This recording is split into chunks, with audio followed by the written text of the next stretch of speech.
जय हिंद साथियों, मैं विनोद प्रजापति स्वागत करता हूं आपका अपने YouTube चैनल अवतार स्टडी 7054 पर। जैसा कि मैंने आपको बताया था, वह समय आ चुका है आपको टेस्ट सीरीज कराने का। तो हम आपको प्रकाश पढ़ाने के बाद इम्पोर्टेंस क्वेश्चन लेकर आए हैं प्रकाश से संबंधित, जो टोटल 28 क्वेश्चन हैं। तो आप ध्यान दीजिए, पहला क्वेश्चन हमारा क्या है। पहला क्वेश्चन क्या है, प्रकाश का तरंग सिद्धांत किसने दिया। तो बताइए, प्रकाश का तरंग सिद्धांत किसने दिया। ऑप्शन ए है न्यूटन, ऑप्शन बी है हाइगेंस, ऑप्शन सी है प्लांक, ऑप्शन डी है फैराडे। तो बताइए, प्रकाश का तरंग सिद्धांत किसने दिया। पता है आपको? तो कमेंट सेक्शन में आप लोग कमेंट कर दीजिए। तो पहले का आंसर क्या होगा, प्रकाश तरंग का सिद्धांत जो है वो किसने दिया, हाइगेंस ने। किसने, हाइगेंस ने दिया। ठीक, प्रकाश का तरंग सिद्धांत किसने दिया, हाइगेंस ने। तो देखिए दूसरा क्वेश्चन हमारा क्या है, प्रकाश की चिकनी सरफेस से वापस लौट जाने की प्रक्रिया को क्या कहते हैं। हमने क्या बताया था आपको वीडियो में, प्रकाश की चिकनी सरफेस से, चिकनी सतह से वापस लौट जाने की प्रक्रिया को क्या कहते हैं, प्रकाश का परावर्तन। क्या कहते हैं, प्रकाश का परावर्तन, या प्रकाश का अपवर्तन, या प्रकाश का विवर्तन, या प्रकाश का प्रकीर्णन। तो किसी चिकनी सरफेस से लौट जाने की वापस की क्रिया को हम क्या कहते हैं, प्रकाश का परावर्तन। प्रकाश का परावर्तन। तो ध्यान देना, क्या होगा हमारा आंसर, प्रकाश का परावर्तन।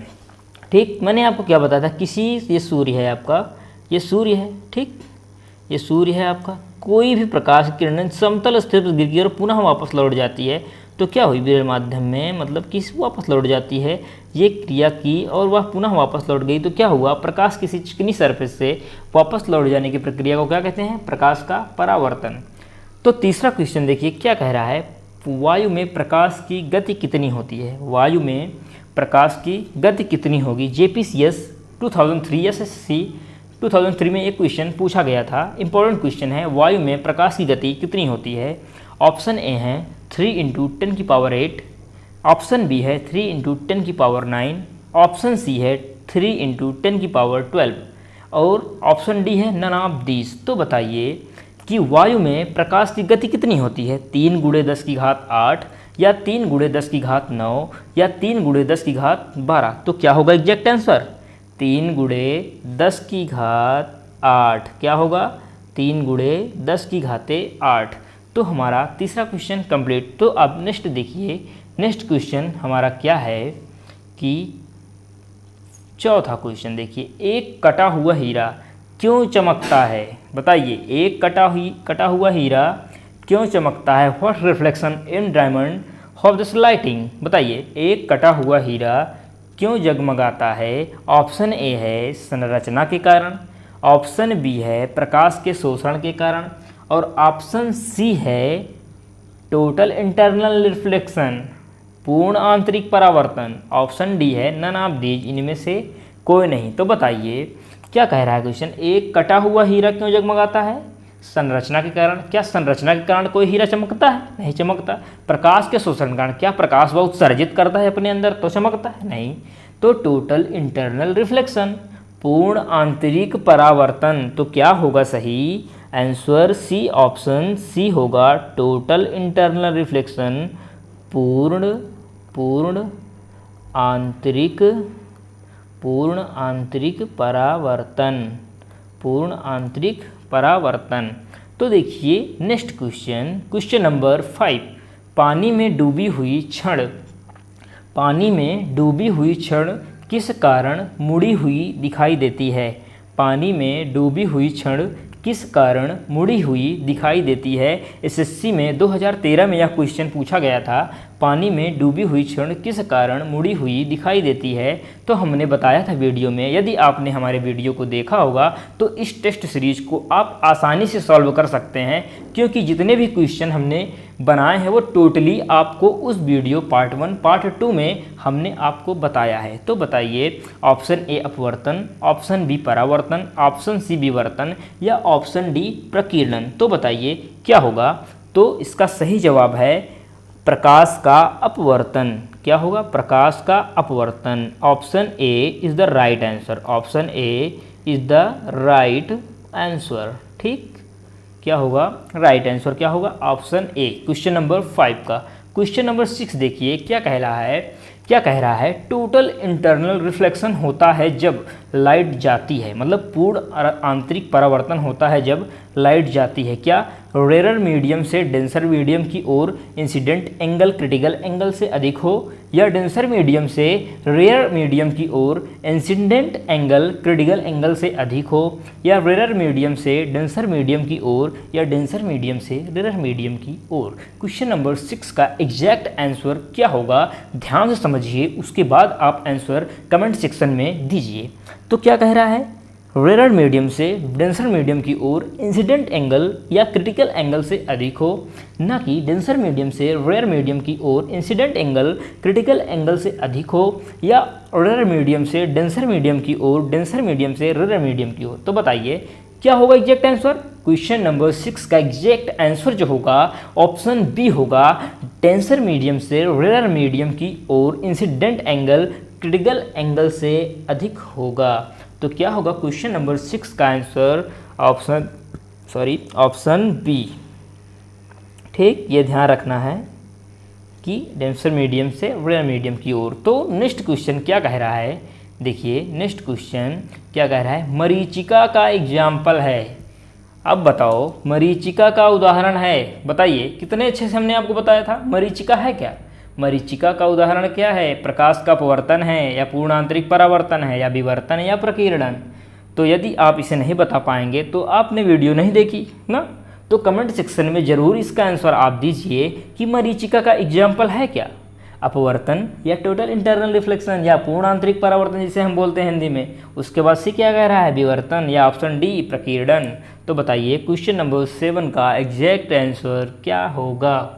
तो बताइए क्या होगा, टोटल इंटरनल रिफ्लेक्शन। मैंने क्या बताया था आपको, पूर्ण आंतरिक परावर्तन होता है तभी आपको वस्तुएं, मरीचिका आपको रेगिस्तान में क्या दिखेगा, हिरण दिखेगी, पेड़ दिखेंगे, लेकिन वो होगा नहीं। तो किसका उदाहरण है, पूर्ण आंतरिक परावर्तन का। तो नेक्स्ट क्वेश्चन क्या है, क्वेश्चन नंबर 8, किस कारण आकाश नीला दिखाई देता है, किस कारण आकाश नीला दिखाई देता है। तो बताइए प्रकाश के प्रकीर्णन द्वारा, अपवर्तन द्वारा, परावर्तन द्वारा, या विवर्तन द्वारा। ऑप्शन ए क्या कह रहा है, रिफ्रैक्शन, ऑप्शन बी कह रहा है रिफ्लेक्शन, ऑप्शन सी कह रहा है डिफ्रैक्शन, और ऑप्शन डी क्या कह रहा है, स्कैटरिंग। तो क्या होगा, आकाश नीला दिखाई देता है, प्रकीर्णन, रंगों को प्रकीर्णन। क्या होगा आंसर, स्कैटरिंग,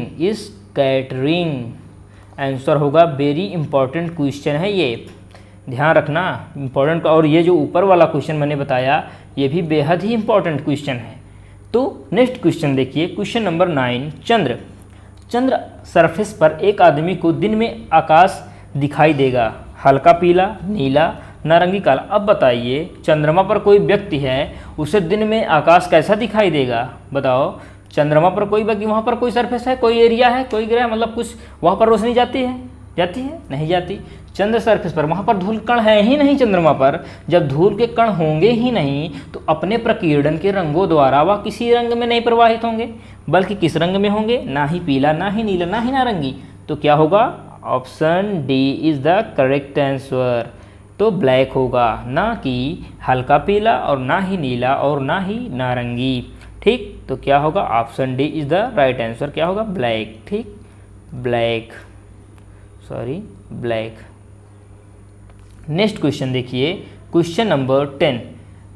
ये क्वेश्चन नंबर 10 हो गया है, तो एक बार रिपीट कर लीजिए। क्या है, मरीचिका का एग्जाम्पल क्या है आपका, मरीचिका क्या है, पूर्ण आंतरिक परावर्तन। और उसके बाद किस कारण आकाश निकाल दिखा था, प्रकाश के प्रकीर्णन द्वारा। चंद्र सरफेस पर एक आदमी को दिन में आकाश दिखाई देगा, कब बताओ, काला दिखाई देगा, या हल्का पीला, या नीला। तो क्या दिखाई देगा, काला। ठीक, तो क्वेश्चन नंबर 10 पर देखिए आप, सनराइज और सनसेट के समय आकाश लाल रंग किस कारण होता है। मतलब भाई सूर्य उगने के समय और सूर्य अस्त होने के समय आकाश में जो लाल रंग दिखाई देता है सूर्य का, किसके कारण, आकाश में जो लाल रंग दिखाई देता है किसके कारण, अपवर्तन, व्यक्तीकरण, परिवर्तन, प्रकीर्णन। तो बताइए क्या होगा, क्या होगा? प्रकीर्णन होगा, विवर्तन होगा। तो क्या होगा आंसर? प्रकीर्णन। रंगों का मामला है भाई, तो क्या होगा? प्रकीर्णन। क्योंकि हमने आपको क्या बताया था, रंग किसमें होते हैं? विक्षेपण में। 7 रंग होते हैं विवग्योर ना, बैजानी, हपी, नाला, बैगनी, जामुनी, नीला, हरा, पीला, नारंगी, लाल। मैंने बताया था ना। तो रंगों का नजरिया है ये, तो आकाश लाल रंग किस कारण होगा? प्रकाश के प्रकीर्णन द्वारा। तो क्वेश्चन नंबर 11 देखिए, इंद्रधनुष में किस रंग का विक्षेपण सबसे अधिक होगा? इंद्रधनुष में किस रंग का विक्षेपण सबसे अधिक होगा? तो ऑप्शन ए है बैगनी, ऑप्शन बी है लाल, ऑप्शन सी है पीला, ऑप्शन डी है नीला। तो बताइए जल्दी, कमेंट सेक्शन में जल्दी जाके आंसर कीजिए कि आंसर क्या होगा। बेहद ही इंपॉर्टेंट क्वेश्चन है ये, आरआरबी असम सीजीजी में 2004 में पूछा गया था। वेरी इंपॉर्टेंट क्वेश्चन है ये। बताओ इंद्रधनुष में किस रंग का विक्षेपण सबसे अधिक होगा? बैंगनी, लाल, पीला या नीला? बताइए। तो आंसर क्या होगा? बैंगनी। क्या होगा आंसर? बैंगनी। नेक्स्ट क्वेश्चन देखिए, कौन सा अपवर्तन का कारण नहीं है? सूर्य का अपने वास्तविक समय से 2 या 3 मिनट पहले दिखाई देना, सूर्य का सूर्य उगने और सूर्य अस्त के समय लाल दिखाई देना, रातों में तारों का टिमटिमाना, ऑप्शन डी सूर्य का वास्तविक ऊंचाई से ऊपर दिखाई देना। तो बताइए इसका आंसर क्या होगा? अपवर्तन का कारण नहीं है तो क्या है? क्योंकि मैंने अभी आपको बताया सूर्य का सनराइज उगते समय लाल दिखाई देना, यह तो प्रकीर्णन का उदाहरण है, प्रकीर्णन का उदाहरण है। तो ये अपवर्तन का कारण नहीं है। तो हमारा आंसर क्या होगा? Option B. Option B is the correct answer. देखिए नेक्स्ट क्वेश्चन क्या कह रहा है। Question number 13। क्वेश्चन नंबर 13, किसमें सबसे ज़्यादा ऊर्जा होती है? किसमें सबसे ज़्यादा ऊर्जा होती है? तो बताइए, नीला प्रकाश, हरा प्रकाश, लाल प्रकाश या पीला प्रकाश? तो बताइए सबसे अधिक ऊर्जा। मैंने आपको क्या बताया था, जिसका तरंग दैर्घ्य सबसे कम होगा उसकी ऊर्जा उतनी ही अधिक होगी। तो तरंग दैर्घ्य किसका कम होता है? बैंगनी का। तो बैंगनी तो है नहीं इसमें, तो क्या होगा? ऑप्शन नीला होगा। तो क्या होगा 13 का आंसर? नीला। ठीक, ब्लू। ठीक, देखिए क्वेश्चन नंबर नेक्स्ट क्या कह रहा है। क्वेश्चन नंबर 14, किसी तारे की रंग से पता चलता है उसके, बताओ, आकार का पता चलता है या ताप का पता चलता है या दूरी या भार का? अब बताओ किसी तारे के रंग से पता क्या चलेगा? क्या आप किसी रंग से उसके भार को ज्ञात कर सकते हैं, या उसके आकार को ज्ञात कर सकते हैं, या उसकी दूरी को ज्ञात कर सकते हैं? नहीं कर सकते। रंग का पता तब चलेगा जब आप गर्म होंगे, गर्म होने से मुँह लाल हो गया है उसका ना, ताप होगा तो उसके रंग का पता चलेगा, ताप होगा तो रंग बदलेगा, होगा कि नहीं ये प्रकाश? तो क्या होगा क्वेश्चन नंबर 14 का एग्जैक्ट आंसर? ऑप्शन सी होगा, ताप। ठीक, क्वेश्चन नंबर 14 क्या कह रहा है, 15 क्या कह रहा है सॉरी, फोटॉन किसकी यूनिट है? तो बताइए फोटॉन किसकी यूनिट है? ग्रेविटी, इलेक्ट्रिसिटी, लाइट या किसी की नहीं? तो बताइए फोटॉन किसकी यूनिट है? फोटॉन किसकी यूनिट है? तो क्या होगा? लाइट। फोटॉन किसकी यूनिट है? प्रकाश की। किसकी यूनिट है? प्रकाश की। देखिए नेक्स्ट क्वेश्चन, क्वेश्चन नंबर 16, जब धूप वर्षा की बूंदों पर गिरती है तो इंद्रधनुष बनता है, इसके लिए कौन सा कारण सही है? परिक्षेपण, अपवर्तन या पूर्ण आंतरिक परावर्तन? ध्यान रखिए क्वेश्चन, ध्यान रखिए। मैंने वीडियो में आपको क्या बताया था, ध्यान दीजिए। पार्ट 1 या पार्ट 2 में क्या बताया था मैंने आपको? जब धूप वर्षा की बूंदों पर गिरती है तो इंद्रधनुष बनता है, इसके लिए कौन सी कारण सही है? परिक्षेपण, अपवर्तन, TIR मतलब टोटल इन्फ्रैक्शन, मतलब टोटल रिफ्रैक्शन लाइट। ठीक, क्या कह रहा है? TIR। तो क्या होगा? सही उत्तर चुने। ऑप्शन ए है 1 2 या केवल 2, या ऑप्शन सी है केवल 1 या 3, या ऑप्शन डी 1 2 3। तो मैंने क्या बताया था, इंद्रधनुष में प्रकाश का अपवर्तन, प्रकाश का परावर्तन, प्रकाश का पूर्ण आंतरिक परावर्तन तीनों सम्मिलित होते हैं जब इंद्रधनुष बनता है। तो आपका आंसर क्या होगा? ऑप्शन डी 1 2 3 तीनों सही हैं। क्या होगा? ऑप्शन डी 1 2 3, ये ध्यान रखना। तो नेक्स्ट क्वेश्चन क्या है हमारा? क्वेश्चन नंबर 17, तरणताल वास्तविक गहराई से कम दिखाता है, क्यों? बताओ, तरणताल वास्तविक गहराई से कम दिखाता है क्यों? अपवर्तन के कारण, या व्यतिकरण के द्वारा, या विवर्तन के कारण, या प्रकीर्णन के कारण? बताइए। मैंने क्या बताया था आपको, तरणताल वास्तविक गहराई से कम क्यों दिखाई देता है? अपवर्तन के कारण। ठीक, अपवर्तन के कारण। आंसर क्या होगा? अपवर्तन। Option A is the right answer. तो नेक्स्ट क्वेश्चन देखिए, क्वेश्चन नंबर 18 क्या कह रहा है। कथन ए, खतरे का निशान लाल रंग बनाया जाता है क्यों? बताइए। कथन ए कह रहा है खतरे का निशान लाल रंग बनाया जाता है, और कथन बी कह रहा है लाल रंग का प्रकीर्णन सबसे कम होता है। तो बताइए ए बी दोनों सही हैं या बी ए की सही व्याख्या करता है? ऑप्शन बी क्या कह रहा है, ए बी दोनों सही हैं, बी ए की सही व्याख्या नहीं करता। ऑप्शन सी है ए सही है पर बी गलत है। ऑप्शन डी कह रहा है ए गलत है पर बी सही है। तो बताइए क्वेश्चन नंबर 18 का सही उत्तर क्या होगा? तो आपको पता है ए बी तो दोनों सही हैं, खतरे का निशान रंग बनाया जाता ही नहीं, और लाल रंग का प्रकीर्णन सबसे कम होता है। मैंने आपको बताया था जिसकी तरंग दैर्घ्य सबसे अधिक होगी उसका प्रकीर्णन सबसे कम होगा कि नहीं? मैंने आपको बताया था ना, वीडियो में मैंने बताया था। यदि आपने वीडियो ना देखी हो तो आप तुरंत जाइए पीछे और पहले वीडियो को देखिए, पार्ट 1 पार्ट 2 को, उसके बाद आप टेस्ट सीरीज़ सॉल्व करिए। फिर टेस्ट सीरीज़ सॉल्व करने का मज़ा ही कुछ और होगा, क्योंकि मैंने उन सभी वीडियो में मैंने आपको ये जितने भी क्वेश्चन हैं सभी के बारे में समझाया है, और इसी वीडियो के अंतराल को या उसी जरिए की अवधारणा को लेकर हमने इस टेस्ट सीरीज को बनाया है, जिसमें सारे क्वेश्चन आपके उस वीडियो के अंतर्गत ही आ जाएंगे। जितने भी क्वेश्चन हम आपको समझा रहे हैं सारे उन वीडियो के अंदर से ही बनाए गए हैं। तो क्या है, लाल रंग का प्रकीर्णन सबसे कम होता है ना, जिसका तरंग दैर्घ्य सबसे अधिक होगा उसका प्रकीर्णन सबसे कम होगा। तो ए बी दोनों सही हैं, बी ए की सही व्याख्या करता है। Option A is the right answer, option A is the right answer. ठीक, तो नेक्स्ट क्वेश्चन क्या है, क्वेश्चन नंबर 19, अवतल लेंस यूज होता है। बताओ, मोतियाबिंद, दीर्घ दृष्टि में या निकट दृष्टि में या दूर दृष्टि में? मैंने आपको क्या बताया था, अवतल, अवतल क्या है, 1 2 3 4। अब बताओ बड़ी संख्या क्या होगी निकट और दूर में? निकट होगी ना, निकट 1 2 3। यदि हम यहाँ पर दूर लिखेंगे तो 1 2 ही बन रहा है, ये संख्या अधिक है, ये ट्रिक है, थोड़ा याद कर लो इसे। निकट है तो अवतल लगेगा, दूर है तो क्या लगेगा, उत्तल लगेगा। ये ध्यान रखना। तो अवतल लेंस यूज होता है निकट दृष्टि दोष में। निकट दृष्टि दोष में क्वेश्चन नंबर 20 कह रहा है दूरबीन का आविष्कार किसने किया था? दूरबीन का आविष्कार किसने किया था? तो बताओ दूरबीन का आविष्कार किसने किया था? ऑप्शन ए है गैलीलियो, ऑप्शन बी है Gutenberg, option C Edison, option D Graham bell.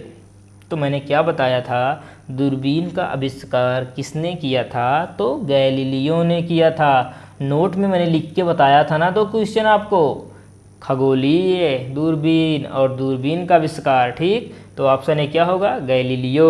Option B इसका आंसर क्या होगा क्वेश्चन नंबर 20 का? Option A is the right answer. तो देखिए नेक्स्ट क्वेश्चन क्या कह रहा है हमारा, क्वेश्चन नंबर 21, सूर्य की किरणों में कितने रंग होते हैं? सूर्य की किरणों में कितने रंग होते हैं? वही क्या वर्ण विक्षेपण बन रहा है ना सूर्य की किरणों द्वारा, किसी पिरामिड द्वारा जो रंग निकलते हैं, 7 रंग निकलते हैं ना, बैजानी, हपी, नाला या विबग्योर, होते हैं कि नहीं? सूर्य की किरणों में कितने रंग होते हैं? बैजानी, हपी, नाला, 7 है ना, है कि नहीं? सूर्य की किरणों में कितने रंग होते हैं? 7। एकदम सिंपल क्वेश्चन था आपके लिए, 7। तो कमेंट सेक्शन में उत्तर जरूर दें। ठीक, क्वेश्चन नंबर 21 का एग्जैक्ट आंसर होगा ऑप्शन सी, सूर्य की किरणों में कितने रंग होते हैं? 7। ठीक, फिर नेक्स्ट क्वेश्चन क्या कह रहा है, सबसे कम वेवलेंथ वाली लाइट होती है, मतलब सबसे कम तरंग दैर्घ्य वाला प्रकाश होता है। तो बताइए सबसे कम तरंग दैर्घ्य वाला, लाल, पीला, नीला, बैंगनी। तो मैंने क्या बताया था आपको, बैंगनी। सबसे कम तरंग दैर्घ्य किसका होता है? तो बताइए सबसे कम तरंग दैर्घ्य किसका होता है? बैंगनी का होता है कि नहीं? अब जब विव ग्योर लिखेंगे, विव ग्योर लिखेंगे तो सबसे ऊपर क्या है? बैंगनी, और जो सबसे नीचा होता है, सबसे अधिक होता है इसका तरंग दैर्घ्य, लाल होगा, क्योंकि लाल का तरंग दैर्घ्य सबसे अधिक होगा। और ये वायलेट है, वायलेट। ठीक, तो इसका क्या होगा? बैंगनी होगा, तो इसका सबसे कम होगा, ये सबसे ऊपर है, क्योंकि लाल का सबसे अधिकतम होता है, फिर उसके ऊपर, फिर उसके ऊपर, फिर उसके ऊपर, फिर उसके ऊपर, फिर सबसे कम क्या हो जाता है? बैंगनी। तो आपको याद रखना है सबसे कम तरंग दैर्घ्य वाली प्रकाश होती है बैंगनी रंग की। ठीक, दूरदृष्टि दोष के लिए कौन सा लेंस यूज किया जाता है? अभी मैंने आपको बताया ऑप्शन के पहले, 2-3 ऑप्शन के पहले, किसका? उत्तल का। Option B is the right answer. Question number 23 देखिए, क्वेश्चन नंबर 24, बताइए 3 मूल रंग कौन कौन से हैं। आप सोच रहे होंगे कि वीडियो में तो सर ने बताया नहीं ना, तो कुछ क्वेश्चंस हैं जो आपको याद करने होंगे। मैंने बताया नहीं इसलिए नहीं बताया कि अब तो कुछ पता ही होना चाहिए। एसएससी की तैयारी आप लोग कर रहे हैं और एग्जामिनेशन या कॉम्पिटेटिव एग्जाम्स के स्टूडेंट्स हैं आप लोग, तो कुछ तो पता होना ही चाहिए आपको। तो बताइए 3 मूल रंग कौन कौन से हैं? हरा पीला लाल, या लाल पीला नीला, या नीला लाल हरा, या हरा नीला पीला। बताइए ऑप्शन ए है राइट आंसर, ऑप्शन बी है राइट आंसर, या ऑप्शन सी या ऑप्शन डी। जल्दी बताइए कमेंट सेक्शन में, जल्दी बताइए ऑप्शन क्या होगा, ऑप्शन ए या बी या सी या डी। बताइए जल्दी क्या होगा ऑप्शन।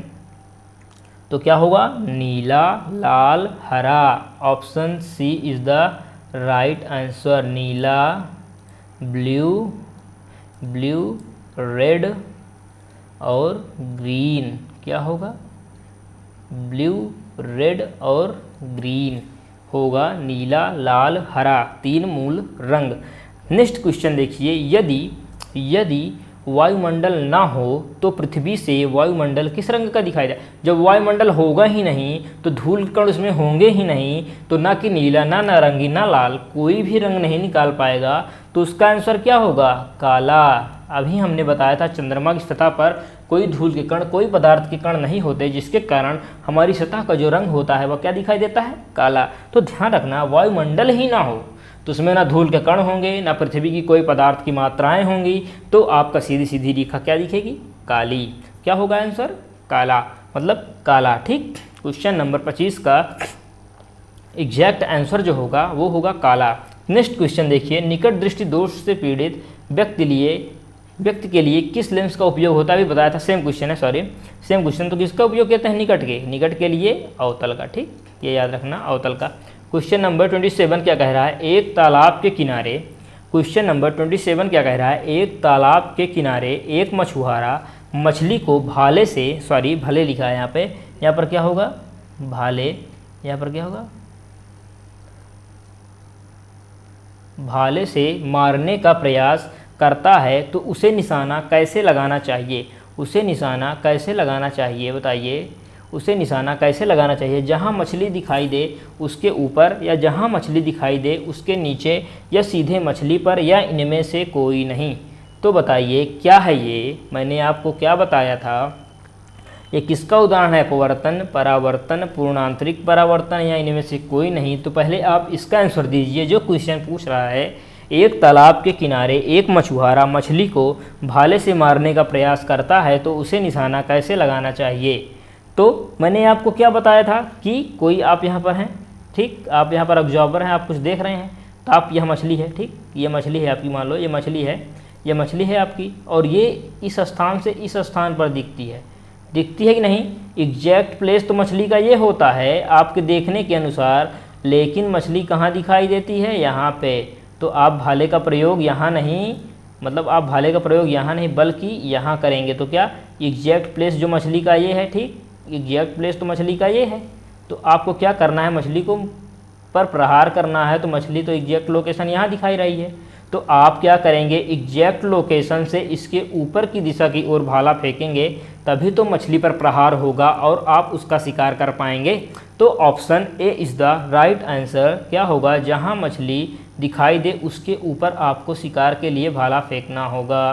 ठीक, option A is the right answer. तो आप नेक्स्ट क्वेश्चन को देखिए, प्रकाश का रंग निर्धारित होता है। क्वेश्चन नंबर 28 इस टेस्ट सीरीज का अंतिम क्वेश्चन है ये, क्वेश्चन नंबर 28। तो आप लोग इसे कमेंट सेक्शन में इस क्वेश्चन का तो आंसर जरूर बताइए।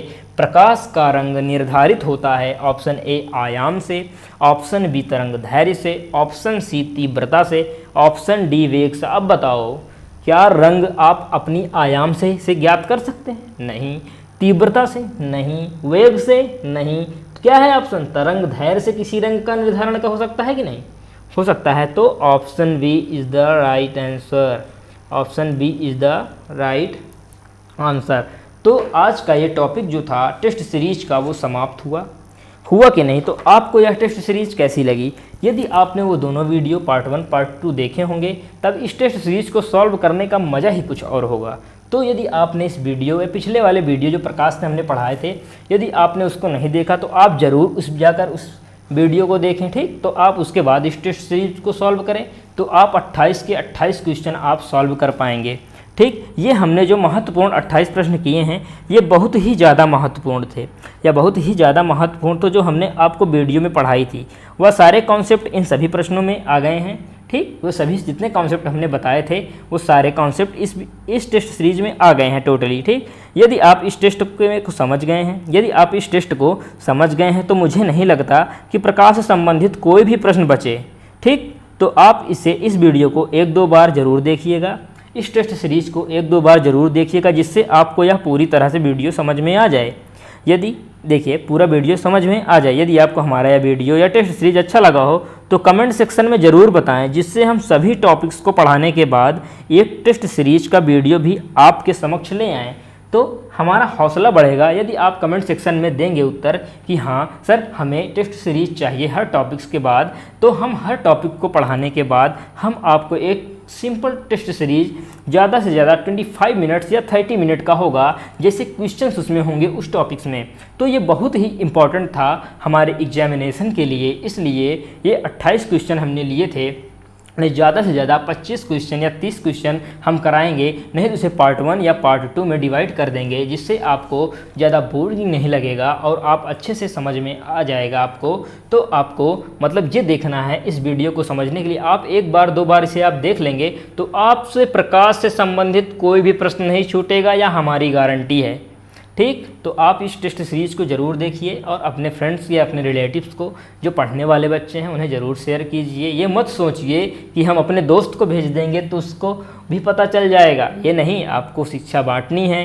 ठीक, तभी आपके माइंड का विकास होगा। जितनी क्या होता है विद्या क्या होता है, क्या है विद्या देन वर्धन। ठीक, ऐसा है ना कुछ, मतलब विद्या देने से बढ़ती है, विद्या केन वर्धते, विद्याभ्यासेन वर्धते, या विद्या वितरिते, मतलब जब जितना बांटोगे विद्या उतनी ही आपको विद्या मिलेगी। यदि आप किसी फ्रेंड को अपने रिलेटिव्स को या क्वेश्चन में बताते हैं तो आप एक बार बताएंगे उसको, ठीक, वो भी सुनेगा, आप पुनः बोलेंगे तो वो वीडियो या उस क्वेश्चन का आपका रिपीटेशन होगा, उसे आप दोबारा दोहराएंगे या तिबारा दोहराएंगे, तो आपका क्वेश्चन जो होगा वो माइंड में सेट हो जाएगा, जिससे आप किसी भी एग्जाम को देंगे वह क्वेश्चन आपको दिखेगा तो आप उसे अवश्य सॉल्व कर लेंगे। ठीक, तो मिलते हैं हम आपको एक नए वीडियो में और नए टॉपिक के साथ। तब तक के लिए जय हिंद, जय भारत, नमस्कार।